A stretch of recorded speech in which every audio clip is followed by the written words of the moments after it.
And a very good morning to you. Welcome to K24 This Morning. My name is Jeff Mote. Karibu sana. It's time for a newspaper review, looking at the big stories of the day, and also digging a bit deeper into the political discourse, looking at the political landscape as well, and the changes that it's making right now. We're facing Mount Kenya as we talk about it right here. Lots has been happening in this region and very many questions being asked as to how it moves forward, how it charts its own political path. We have that discussion right here in studio. Even as you do that, of course, you should get yourself a copy of your People Daily. It's only 10 shillings.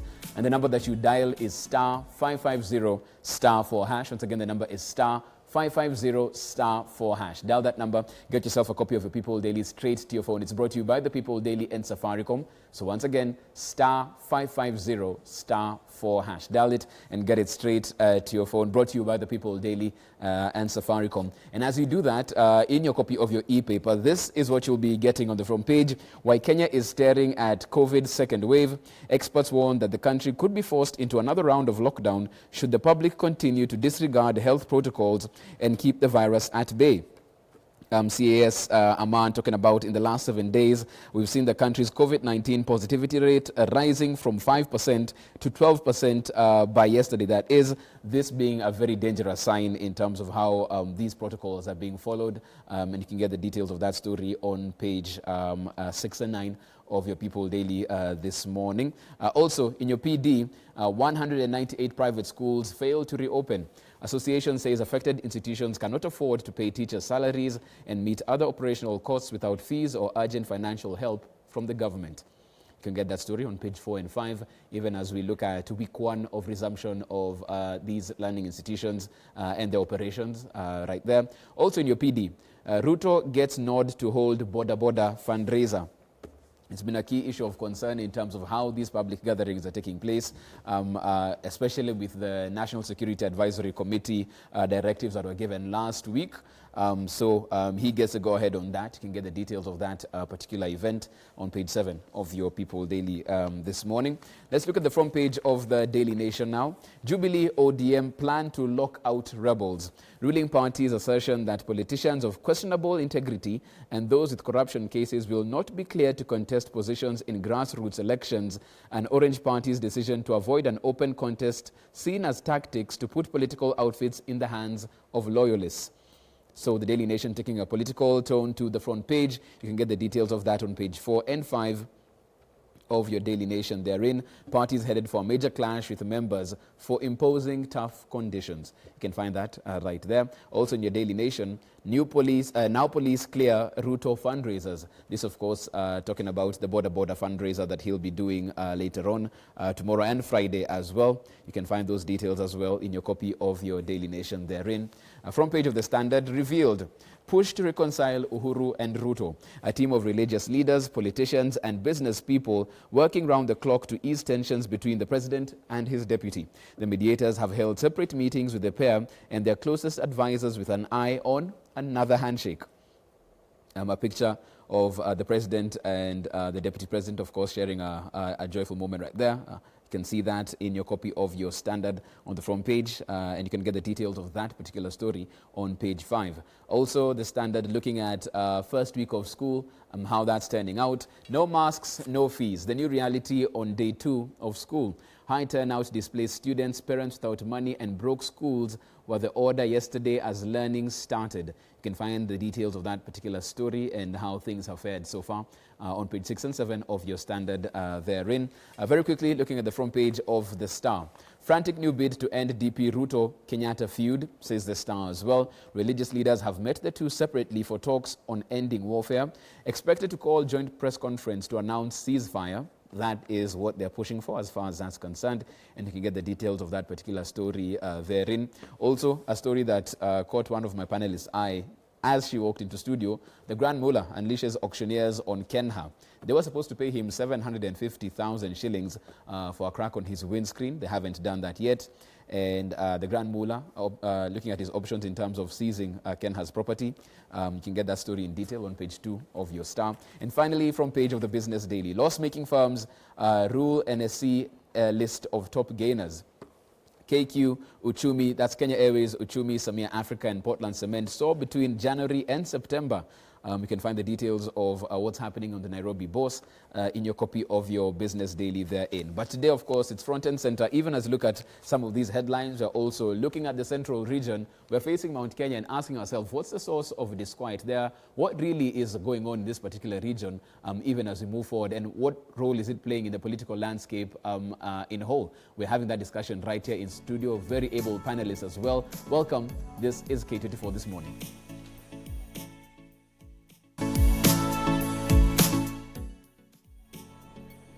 And even as we do that, we do also have our question of the day that we'll be posing to you right here in studio. Let's have that up on screen.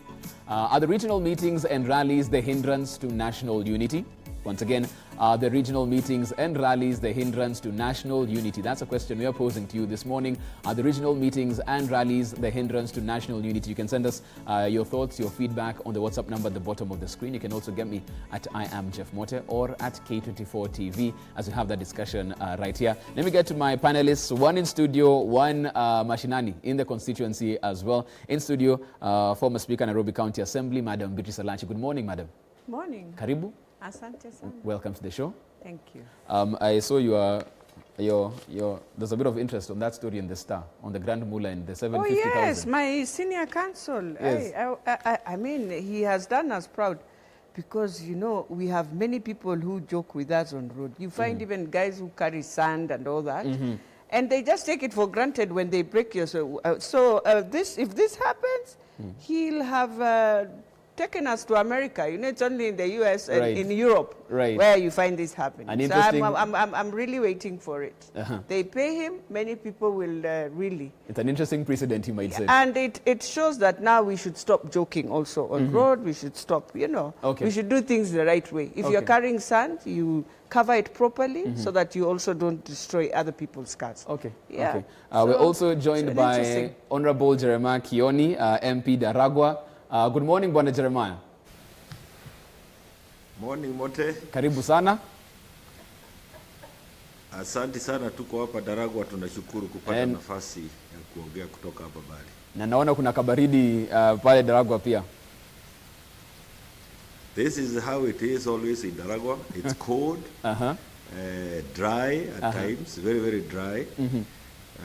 So when we cry for help from the government, it's because we really go through some difficult things, things that I'm sure Speaker Elachi is not familiar with. Why am I not familiar with I'll be asking her that before we jump even into our issues of the day. Honorable Jeremiah, let me start with you on this one. On the front page, you're looking at first week of resumption of schools and learning centers and right across the country. What has been your assessment of Daragwa so far? How are the schools coping with this first week of getting grade 4, class 8, and Form 4 back in school? How has it been in Daragwa? One of the most difficult things is, of course, to fulfill the COVID-19 guidelines because they need the masks, we need to get their temperatures light, we need social distancing, and the sizes and the number of classrooms are inadequate, virtually in every of the schools that we have seen. Fortunately for now is that we have only two groups together in back to school, so they will be able to use the other classrooms. But when every other pupil reports, certainly there will be a very heavy strain on the facilities, and the teachers will have some difficult times coping. But one of the major things that I've seen is that many of the private schools have closed shop. And there are quite a number of young people who are looking for spaces in the public schools. Again, that means that the government will need to look for more funds to accommodate that increased number of pupils in the public schools. But by and large, the teachers are trying. There is a little bit of fear. You can see it on the children's faces, and the parents are also not quite certain of what is going on. They are also a bit anxious, but we are certain that we will overcome. But without doubt, we need a lot of resources to be directed to the schools, and especially in the rural areas where even the issue of masks, we may take it for granted, is maybe 20 shillings, 15 shillings, but that's quite a lot of money already for some of the parents, and especially even in these places like here in Daragwa. Let me bring it to studio as well. Madam Elachi, taking any children to school so far? How have you seen this playing out in Nairobi? Well, first of all, in Nairobi, it's going to be a big challenge because even when I was looking at the children going to school, I'm like, that one mask cannot be the one that will protect them from COVID. Because even us ourselves, look at how we just handle our masks. Now, ask yourself, when a child is going to school, by the time she gets to school, honestly, the mask is no longer a mask to even put on her mouth. And then look at our washrooms in school. I am wondering, how are the washrooms? How are they going to take care of themselves? If they come back at home, as you said, Jeff, the sweater is already left in school. You come home with another person's sweater, or you come home with nothing, even one shoe is left in school. Tell me about the mask. We've just brought them back to school and we are telling them, this is how you have to start surviving. Yet they've been at home. We've not been buying for them masks because they've been at home. Right. And for me, I still continue asking. I might be crazy. I mean, people might think, what is this Elachi? I ask myself, from Form 1 to Form 3, I thought that is when we really do our work.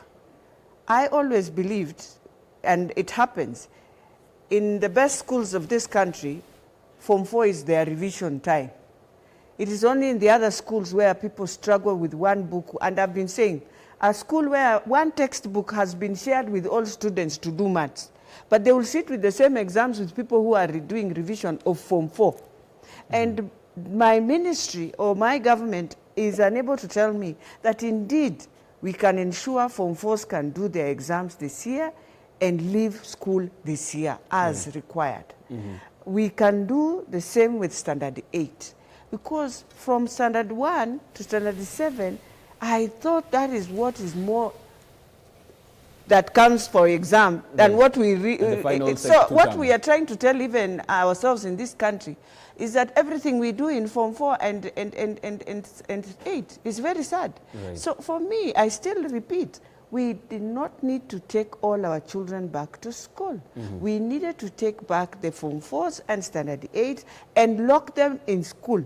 Let them not come out until they finalize their exams. So that if you are containing them and ensuring now they will be able, they can even survive without masks, as long as you contain them and make sure they will not come back.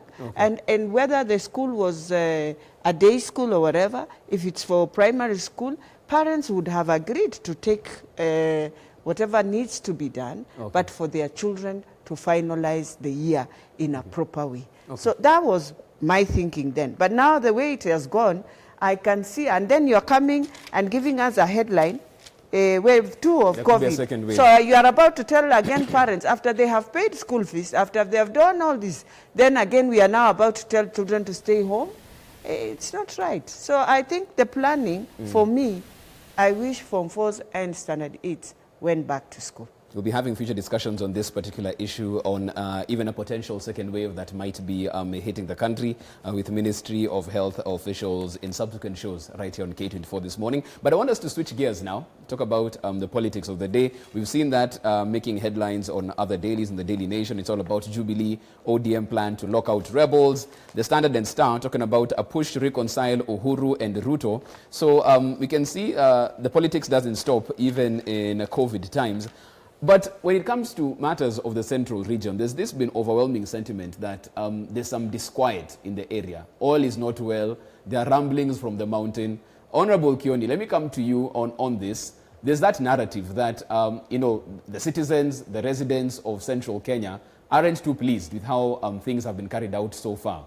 What's your take on that? What's your reaction to that particular narrative that's doing the rounds?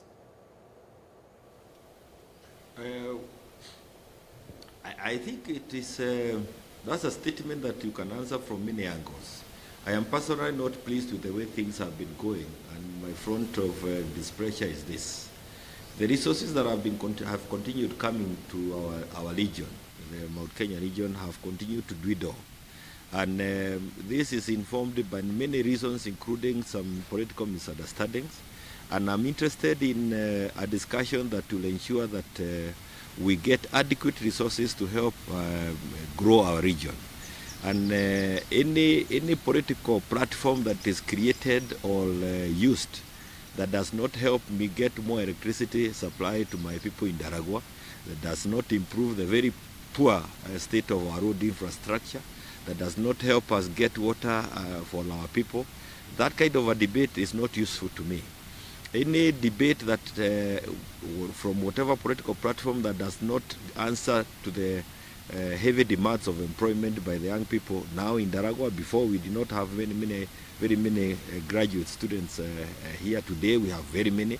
In a small village you find like a place we call Githogocho, just next to me. We have 68 young people who have graduated.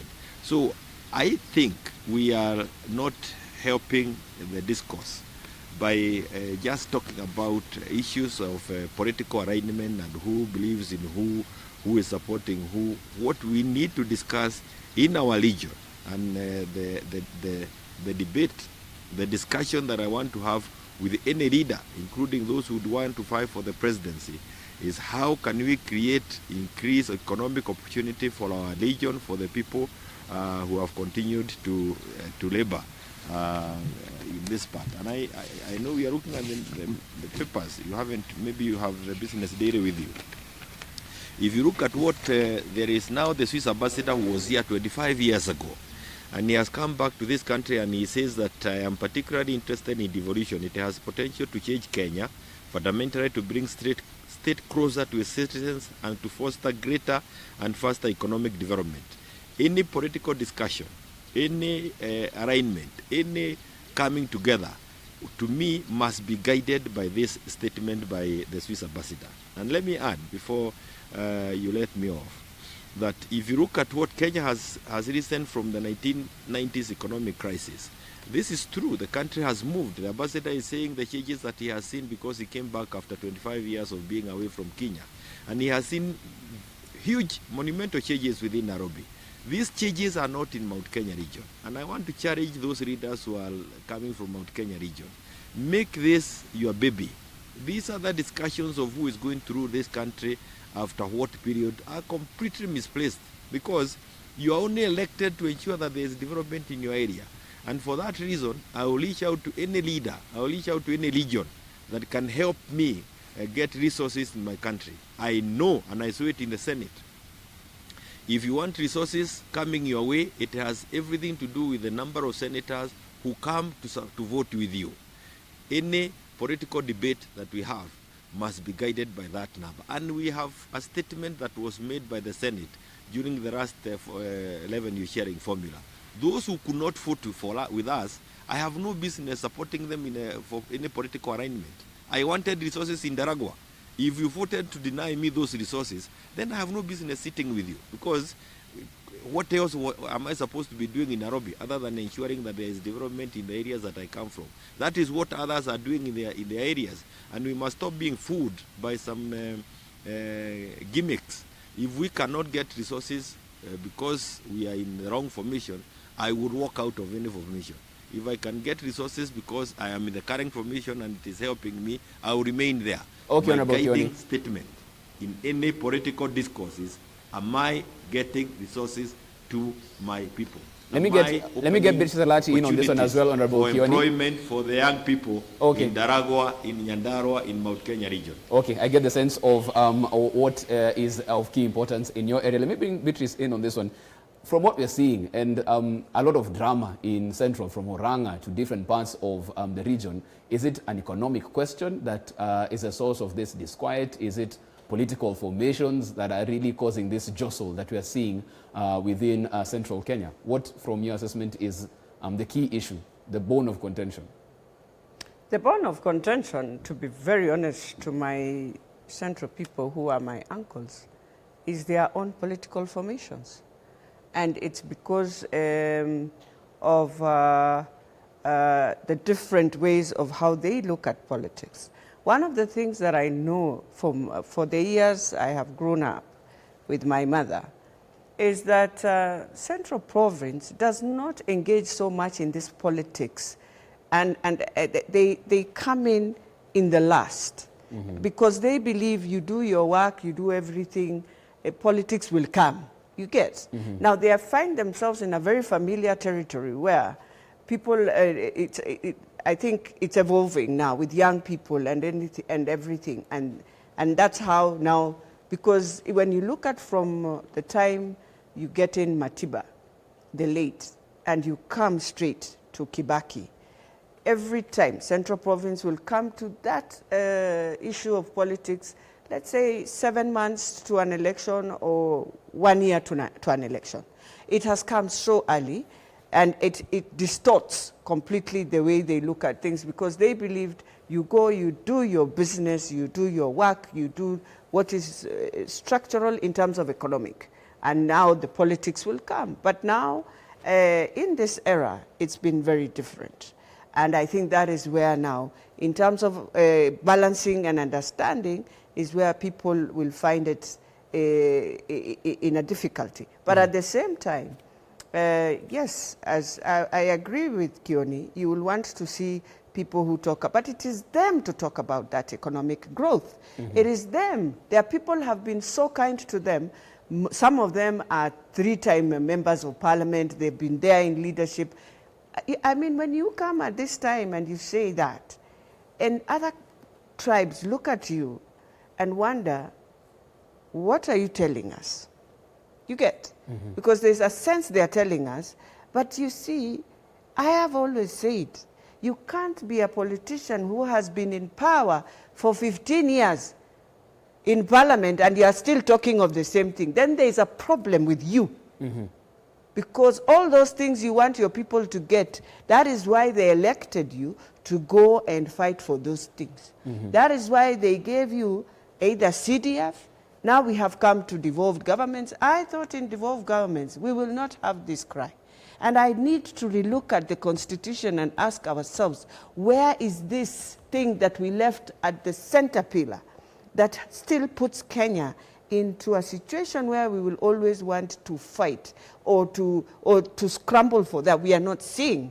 And therefore, did we do it right? And so we have to relook at it, because we thought that the devolved units will spread more development into our areas and ensure we grow. Right. But then it means, if you want to grow also, the individual who is being elected as governor must be willing to see Kenya grow. And I'll give a clear example. Now look at Nairobi. So we have Badi. The things Badi has done in 1 week or in 100 days or 3 months or 4 months, really, if any governor wanted to do, honestly, Jeff, they would do for their counties. They would do. He has proved to us. When I look at Makueni of Kivuda, he proves to us you can transform a county with the little resources you have, and now come back to national government and say, look, I don't have this and this, and therefore I can do. The challenge we face is not about how we grow our economy. It's not about there's no money in Kenya. In fact, if there's a country blessed with resources, it's Kenya. Because the way we steal it and we still survive in the midst is just unbelievable. And therefore, for me, the leaders who say we want to see power, it is not Uhuru, our president, Uhuru Muigai Kenyatta, who will bring power. No, no, no. It will be unfair to him. It means he's the only one who has to see development move in this country. No, it is you at that level. And that's why people will wake up at 4 a.m. in the cold and vote for you, look for you and vote for you, believing when now you come to parliament, we will be able to see that economic growth. For Central Province, it is time to understand the Nyayo philosophy of saying, Siasa mbaya, maisha mbaya. You put yourself into this politics that you have engaged in, and you are like in fact, in the whole country, people are looking at Central Province and wondering, okay, is this election only in Central Province? Right. And then the other thing we are looking at, which is very dangerous, you want to prove to us that without a Kalenjin leader and without a Kikuyu leader, Kenya will always burn? Wrong. Don't prove to us what was meant to be in Hague.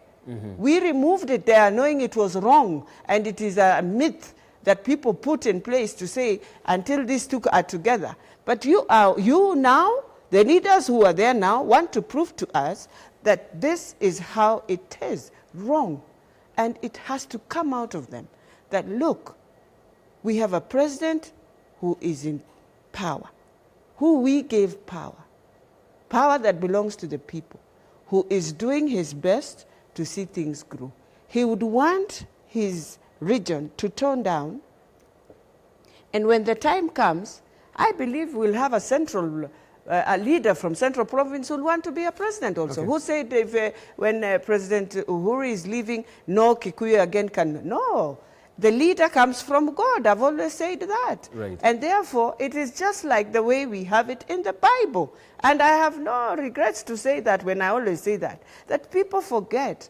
Life we live is life within the Bible, just the way the Muslims live their life within the Quran. Okay. And we as Christians have to start learning that, but to stop distorting our own lives and believing it can come from somewhere else. No, in the Bible. We need to take a short break at that particular point in time. When I come back, I'll be bouncing to Kioni on this one.